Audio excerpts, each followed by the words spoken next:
Hello everyone, I'm Dr. Dipti Kulkarni. I'm an ophthalmologist and a retinal surgeon practicing in Miras in Maharashtra. Let's bust a few myths about dry eye disease and screen time today.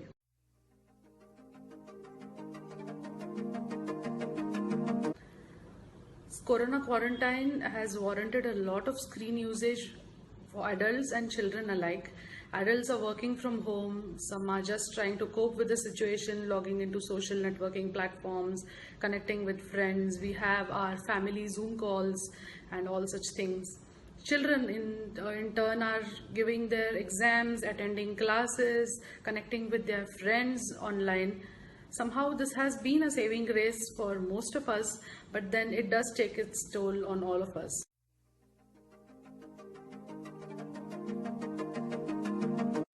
So what exactly is this dry eye disease?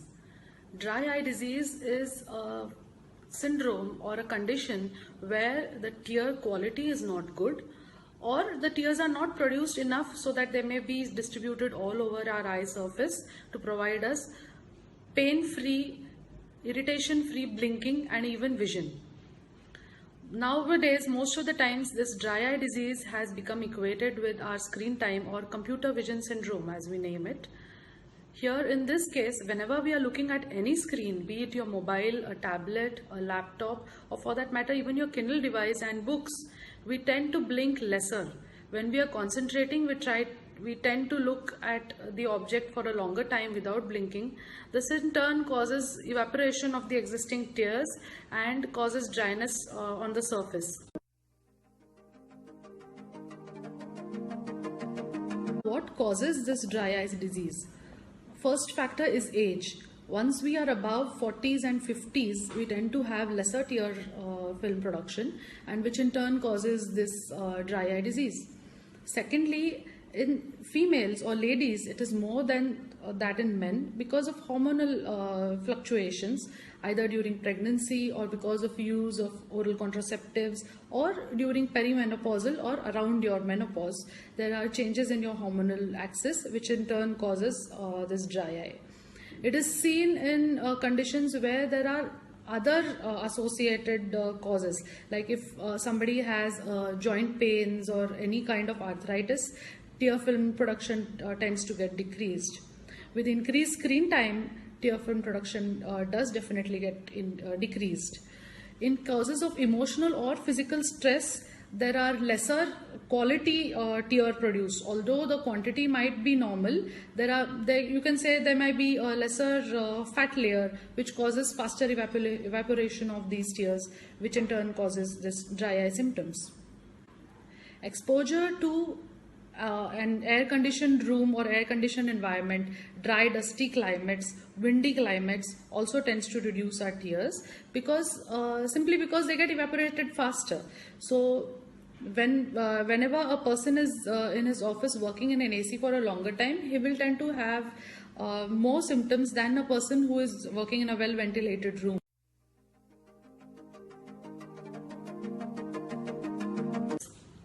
Now, what does this dryness exactly give us or cause us? It first of all causes a slight disturbance or blurring in our vision, where we know that we are able to see things but they are not as crisp or as sharp as we want them to be. Secondly, it can cause itching or irritation, where even a simple task as reading a message or sending an email becomes a very arduous one because we are not able to look at the object for a long time. Thirdly, it can cause eye strain, which in turn translates into a headache, neck pain and back pain, because that's how all the muscles that are involved go into spasm because of a simple eye strain. How is this dry eye treated?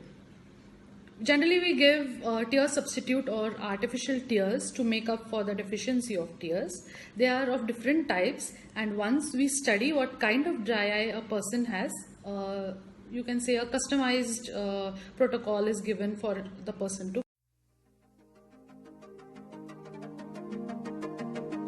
Care tips that can be done. Firstly, see that you are in a well ventilated room. For if we have to work in an AC, you can keep a fish bowl or a plant with some water, which will increase the ambient humidity and decrease your dry eye symptoms. Secondly, we have to follow the 20-20-20 rule.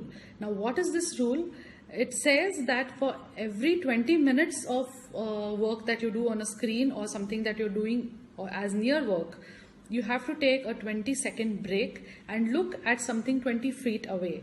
So that just says that every 20 minutes to half an hour, take a break, walk around the room or the house, look outside your window, stretch your arms, stand up, bend down. This will just help relax your eye muscles as well as your neck and back muscles and help reduce your symptoms. The third thing is that we must cut down on oily and fatty foods, on spicy foods, and increase our fresh fruits and vegetables, which will allow for better circulation through the small tubes through which the tears will come out, and this will relieve the blockage if any.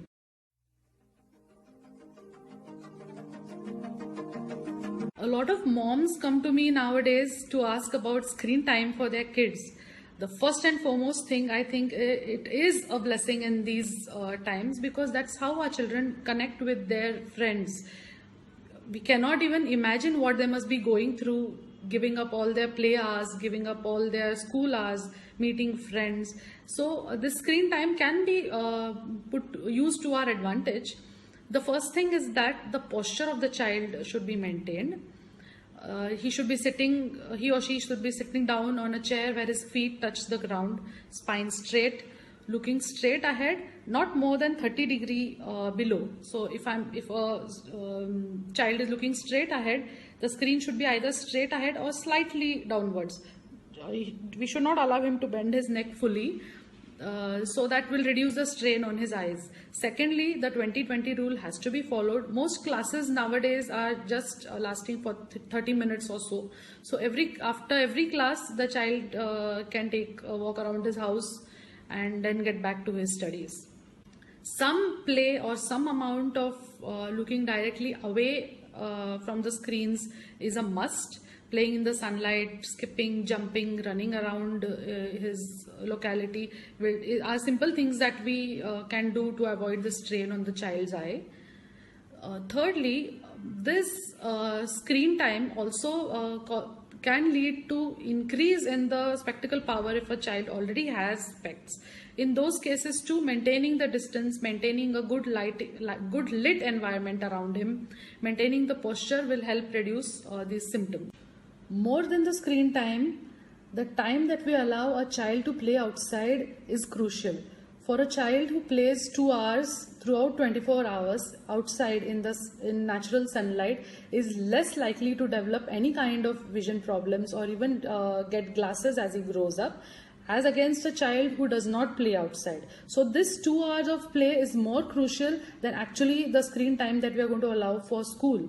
Of course, that goes without saying that the other excessive screen time in the form of TV or tablet or mobile usage for games has to be cut down, now that we know that these classes which are conducted online are going to be the norm, at least for this year and God forbid for next year too.